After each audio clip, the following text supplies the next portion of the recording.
Cities and ambition. Great cities attract ambitious people. You can sense it when you walk around one. In 100 subtle ways, the city sends you a message. You could do more. You should try harder. The surprising thing is how different these messages can be. New York tells you, above all, you should make more money. There are other messages too, of course. You should be hipper. You should be better looking. But the clearest message is that you should be richer. What I like about Boston, or rather Cambridge, is that the message there is, you should be smarter. You really should get around to reading all those books you've been meaning to. When you ask what message a city sends, you sometimes get surprising answers. As much as they respect brains in Silicon Valley, the message the valley sends is, you should be more powerful. That's not quite the same message New York sends. Power matters in New York too, of course, but New York is pretty impressed by $1 billion even if you merely inherited it. In Silicon Valley no one would care except a few real estate agents. What matters in Silicon Valley is how much effect you have on the world. The reason people there care about Larry and Sergey is not their wealth but the fact that they control Google, which affects practically everyone. How much does it matter what message a city sends? Empirically, the answer seems to be, a lot. You might think that if you had enough strength of mind to do great things, you'd be able to transcend your environment. Where you live should make at most a couple % difference. But if you look at the historical evidence, it seems to matter more than that. Most people who did great things were clumped together in a few places where that sort of thing was done at the time. You can see how powerful cities are from something I wrote about earlier, the case of the Milanese Leonardo. Practically every 15th century Italian painter you've heard of was from Florence, even though Milan was just as big. People in Florence weren't genetically different, so you have to assume there was someone born in Milan with as much natural ability as Leonardo. What happened to him? If even someone with the same natural ability as Leonardo couldn't beat the force of environment, do you suppose you can? I don't. I'm fairly stubborn, but I wouldn't try to fight this force. I'd rather use it, so I thought a lot about where to live. I'd always imagined Berkeley would be the ideal place, that it would basically be Cambridge with good weather. But when I finally tried living there a couple years ago, it turned out not to be. The message Berkeley sends is, you should live better. Life in Berkeley is very civilized. It's probably the place in America where someone from Northern Europe would feel most at home. But it's not humming with ambition. In retrospect, it shouldn't have been surprising that a place so pleasant would attract people interested above all in quality of life. Cambridge with good weather, it turns out, is not Cambridge. The people you find in Cambridge are not there by accident. You have to make sacrifices to live there. It's expensive and somewhat grubby, and the weather's often bad. So the kind of people you find in Cambridge are the kind of people who want to live where the smartest people are, even if that means living in an expensive, grubby place with bad weather. As of this writing, Cambridge seems to be the intellectual capital of the world. I realize that seems a preposterous claim. What makes it true is that it's more preposterous to claim about anywhere else. American universities currently seem to be the best, judging from the flow of ambitious students. And what US city has a stronger claim? New York? A fair number of smart people, but diluted by a much larger number of Neanderthals in suits. The Bay Area has a lot of smart people too, but again, diluted. There are two great universities, but they're far apart. Harvard and MIT are practically adjacent by West Coast standards, and they're surrounded by about 20 other colleges and universities. 1. Cambridge as a result feels like a town whose main industry is ideas, while New York's is finance and Silicon Valley's is startups. When you talk about cities in the sense we are, what you're really talking about is collections of people. For a long time cities were the only large collections of people, so you could use the two ideas interchangeably. But we can see how much things are changing from the examples I've mentioned. New York is a classic great city, but Cambridge is just part of a city, and Silicon Valley is not even that. San Jose is not, as it sometimes claims, the capital of Silicon Valley. It's just 178 square miles at one end of it. Maybe the internet will change things further. Maybe one day the most important community you belong to will be a virtual one, and it won't matter where you live physically. But I wouldn't bet on it. The physical world is very high bandwidth, and some of the ways cities send you messages are quite subtle. One of the exhilarating things about coming back to Cambridge every spring is walking through the streets at dusk, when you can see into the houses. When you walk through Palo Alto in the evening, you see nothing but the blue glow of TVs. In Cambridge you see shelves full of promising-looking books. Palo Alto was probably much like Cambridge in 1960, but you'd never guess now that there was a university nearby. Now it's just one of the richer neighborhoods in Silicon Valley. 2. A city speaks to you mostly by accident, in things you see through windows, in conversations you overhear. It's not something you have to seek out, but something you can't turn off. One of the occupational hazards of living in Cambridge is overhearing the conversations of people who use interrogative intonation in declarative sentences. But on average I'll take Cambridge conversations over New York or Silicon Valley ones. A friend who moved to Silicon Valley in the late 90s said the worst thing about living there was the low quality of the eavesdropping. At the time I thought she was being deliberately eccentric. Sure, it can be interesting to eavesdrop on people, but is good quality eavesdropping so important that it would affect where you chose to live? Now I understand what she meant. The conversations you overhear tell you what sort of people you're among. No matter how determined you are, it's hard not to be influenced by the people around you. It's not so much that you do whatever a city expects of you, but that you get discouraged when no one around you cares about the same things you do. There's an imbalance between encouragement and discouragement like that between gaining and losing money. Most people overvalue negative amounts of money. They'll work much harder to avoid losing $1 than to gain one. Similarly, although there are plenty of people strong enough to resist doing something just because that's what one is supposed to do where they happen to be, there are few strong enough to keep working on something no one around them cares about. Because ambitions are to some extent incompatible and admiration is a zero-sum game, each city tends to focus on one type of ambition. The reason Cambridge is the intellectual capital is not just that there's a concentration of smart people there, but that there's nothing else people there care about more. Professors in New York and the Bay Area are second-class citizens, till they start hedge funds or startups respectively. This suggests an answer to a question people in New York have wondered about since the bubble: whether New York could grow into a startup hub to rival Silicon Valley. One reason that's unlikely is that someone starting a startup in New York would feel like a second-class citizen. 3. There's already something else people in New York admire more. In the long term, that could be a bad thing for New York. The power of an important new technology does eventually convert to money. So by caring more about money and less about power than Silicon Valley, New York is recognizing the same thing, but slower.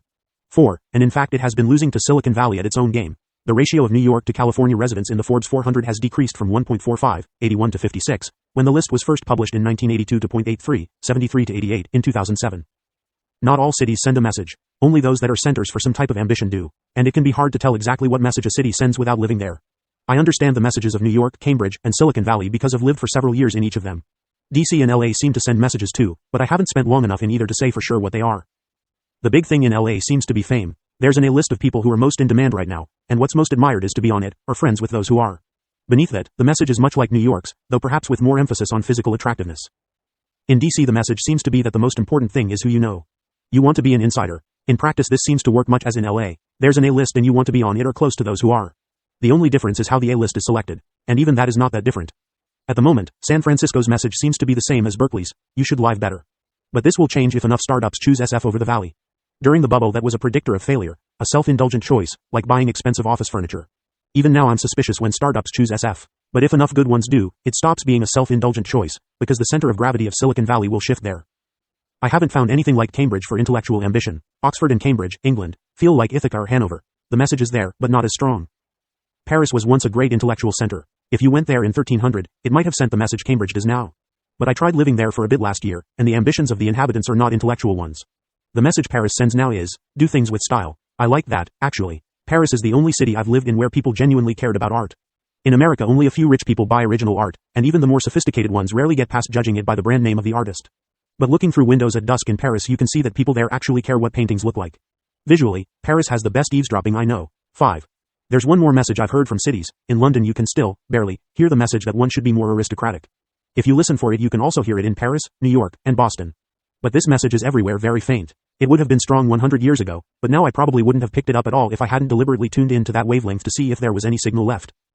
So far the complete list of messages I've picked up from cities is wealth, style, hipness, physical attractiveness, fame, political power, economic power, intelligence, social class, and quality of life. My immediate reaction to this list is that it makes me slightly queasy. I'd always considered ambition a good thing, but I realize now that was because I'd always implicitly understood it to mean ambition in the areas I cared about. When you list everything ambitious people are ambitious about, it's not so pretty. On closer examination I see a couple things on the list that are surprising in the light of history. For example, physical attractiveness wouldn't have been there 100 years ago, though it might have been 2,400 years ago. It has always mattered for women, but in the late 20th century it seems to have started to matter for men as well. I'm not sure why, probably some combination of the increasing power of women, the increasing influence of actors as models, and the fact that so many people work in offices now. You can't show off by wearing clothes too fancy to wear in a factory, so you have to show off with your body instead. Hipness is another thing you wouldn't have seen on the list 100 years ago. Or wouldn't you? What it means is to know what's what. So maybe it has simply replaced the component of social class that consisted of being, oh fate. That could explain why hipness seems particularly admired in London. It's version 2 of the traditional English delight in obscure codes that only insiders understand. Economic power would have been on the list 100 years ago, but what we mean by it is changing. It used to mean the control of vast human and material resources. But increasingly it means the ability to direct the course of technology, and some of the people in a position to do that are not even rich, leaders of important open source projects, for example. The captains of industry of times past had laboratories full of clever people cooking up new technologies for them. The new breed are themselves those people. As this force gets more attention, another is dropping off the list: social class. I think the two changes are related. Economic power, wealth, and social class are just names for the same thing at different stages in its life. Economic power converts to wealth, and wealth to social class. So the focus of admiration is simply shifting upstream. Does anyone who wants to do great work have to live in a great city? No, all great cities inspire some sort of ambition, but they aren't the only places that do. For some kinds of work, all you need is a handful of talented colleagues. What cities provide is an audience, and a funnel for peers. These aren't so critical in something like math or physics, where no audience matters except your peers, and judging ability is sufficiently straightforward that hiring and admissions committees can do it reliably. In a field like math or physics all you need is a department with the right colleagues in it. It could be anywhere, in Los Alamos, New Mexico, for example. It's in fields like the arts or writing or technology that the larger environment matters. In these the best practitioners aren't conveniently collected in a few top university departments and research labs, partly because talent is harder to judge, and partly because people pay for these things, so one doesn't need to rely on teaching or research funding to support oneself. It's in these more chaotic fields that it helps most to be in a great city. You need the encouragement of feeling that people around you care about the kind of work you do, and since you have to find peers for yourself, you need the much larger intake mechanism of a great city. You don't have to live in a great city your whole life to benefit from it. The critical years seem to be the early and middle ones of your career. Clearly you don't have to grow up in a great city, nor does it seem to matter if you go to college in one. To most college students, a world of a few thousand people seems big enough. Plus in college you don't yet have to face the hardest kind of work, discovering new problems to solve. It's when you move on to the next and much harder step that it helps most to be in a place where you can find peers and encouragement. You seem to be able to leave, if you want, once you've found both. The Impressionists show the typical pattern. They were born all over France, Pissarro was born in the Caribbean, and died all over France, but what defined them were the years they spent together in Paris.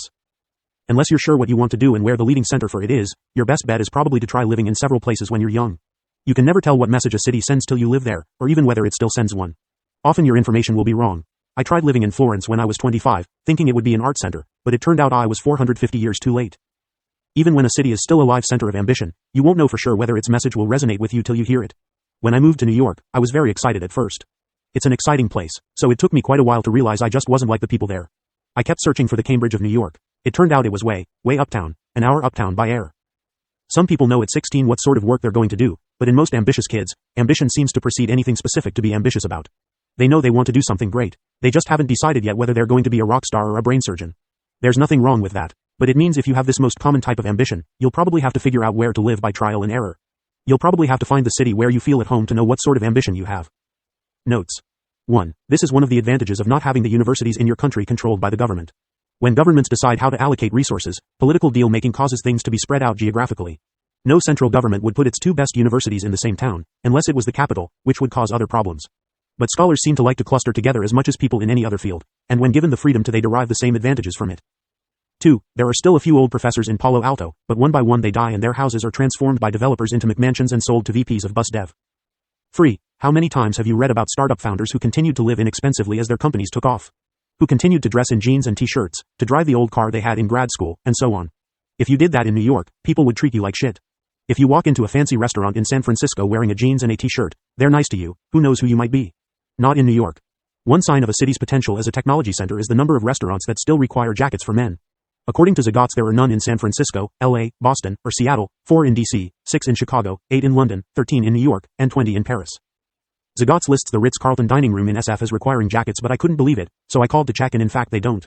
Apparently there's only one restaurant left on the entire West Coast that still requires jackets, the French Laundry in Napa Valley. 4. Ideas are one step upstream from economic power, so it's conceivable that intellectual centers like Cambridge will one day have an edge over Silicon Valley like the one the Valley has over New York. This seems unlikely at the moment. If anything, Boston is falling further and further behind. The only reason I even mention the possibility is that the path from ideas to startups has recently been getting smoother. It's a lot easier now for a couple of hackers with no business experience to start a startup than it was 10 years ago. If you extrapolate another 20 years, maybe the balance of power will start to shift back. I wouldn't bet on it, but I wouldn't bet against it either. 5. If Paris is where people care most about art, why is New York the center of gravity of the art business? Because in the 20th century, art as brand split apart from art as stuff. New York is where the richest buyers are, but all they demand from art is brand, and since you can base brand on anything with a sufficiently identifiable style, you may as well use the local stuff. Thanks to Trevor Black.